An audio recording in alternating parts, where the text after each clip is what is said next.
Shalom sahabat, jumpa lagi di channel Maitri Mas Petela. Firman Tuhan bagi kita sekalian merupakan suatu ajakan untuk dapat kita memiliki pertumbuhan iman serta suatu pengalaman pribadi kita dengan Allah. Firman Tuhan dari Injil Matius pasal 8 ayatnya yang ke-14 sampai pada ayatnya yang ke-17 dengan perikop pembacaan mengatakan kepada kita, Yesus menyembuhkan ibu mertua Petrus dan orang-orang lain. Setibanya di rumah Petrus, Yesus pun melihat ibu mertua Petrus terbaring karena sakit demam. Maka dipegangnya tangan perempuan itu, lalu lenyaplah demamnya. Ia pun bangunlah dan melayani dia. Menjelang malam dibawalah kepada Yesus orang banyak yang kerasukan setan, dan dengan sepatah kata Yesus mengusir roh-roh itu dan menyembuhkan orang-orang yang menderita sakit.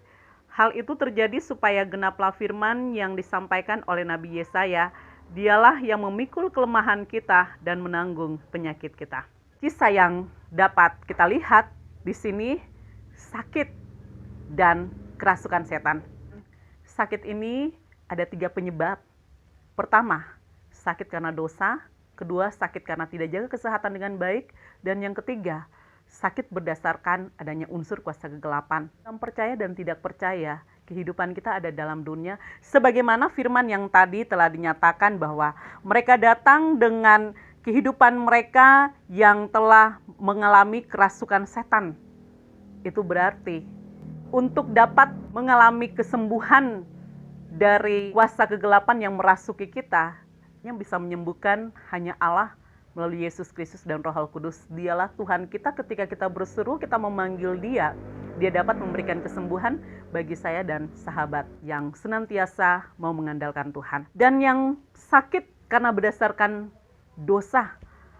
Ketika kita mengalami gangguan kesehatan, orang tua seringkali lebih banyak mengatakan, cobalah panggil hamba Tuhan untuk mendoakan engkau dan mengakulah setiap dosa-dosamu.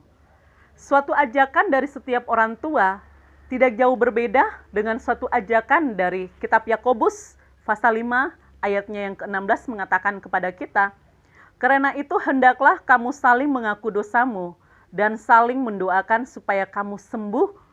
Doa orang benar bila dengan yakin didoakan sangat besar kuasanya. Itu berarti perlu ada keterbukaan hati. Perlu ada suatu pengakuan dengan kejujuran dan ketulusan kita di hadapan Tuhan. Karena sebagai umat ciptaan Tuhan yang diizinkan ada dalam dunia ini, terkadang kita lalai untuk melakukan setiap perintah-perintah Tuhan. Allah kita itu dia sangat cemburu. Dia tidak menginginkan kita jauh daripadanya. Dia selalu menginginkan kita untuk datang bersandar di hadapannya, berseru dan memanggil namanya, mengandalkan Dia. Dialah Allah kita yang harus kita sembah. Sebagaimana Dia mengatakan, kuduslah kamu sebab aku Tuhan Allahmu ini kudus.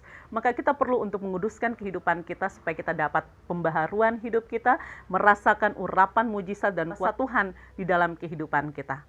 Sahabat yang terkasih dalam Tuhan kita Yesus Kristus, dan mengalami kesakitan berdasarkan tidak menjaga kesehatan dengan baik, kita terkadang tidak mengatur makan, minum, dan beristirahat dengan teratur, dan bekerja.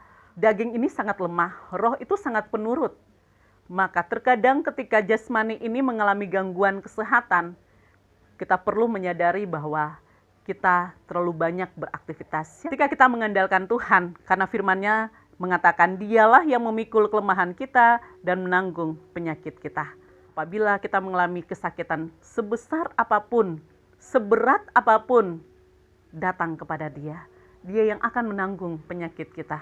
Jangan kita mencari dukun, jangan kita bersandar kepada setiap manusia, kepada dunia, karena mereka tidak dapat menyelesaikan semua persoalan kita, tidak dapat memberikan kita pemulihan dan kesembuhan.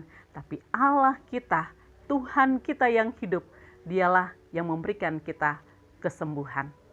Mujizat dahulu, sekarang, dan akan datang tidak pernah berubah. Selalu ya dan amin. Berapa banyak orang yang mengandalkan Tuhan dan merasakan urapan dan kuasa mujizat Tuhan. Mujizat itu tetap masih berlaku. Bukan hanya suatu mujizat dinyatakan dalam konteks kitab baik perjanjian lama, perjanjian baru, yang dirasakan bagi mereka beberapa ribu tahun yang lalu dalam kebersamaan mereka dengan Allah atau kebersamaan mereka dengan Yesus Putra Allah yang tunggal, tapi mujizat itu juga ada bagi kita di saat ini. Iman kita dapat menyelamatkan kita. Iman kita dapat membawa kita merasakan urapan kuasa dan mujizatnya. Mujizat tetap berlaku bagi kita yang mengandalkan Dia. Jangan lupa like, subscribe, dan getarkan lonceng agar sahabat tidak ketinggalan video dari saya. Tuliskan komentar di bawah apakah sahabat masih merasakan mujizat Tuhan. Tuhan Yesus memberkati.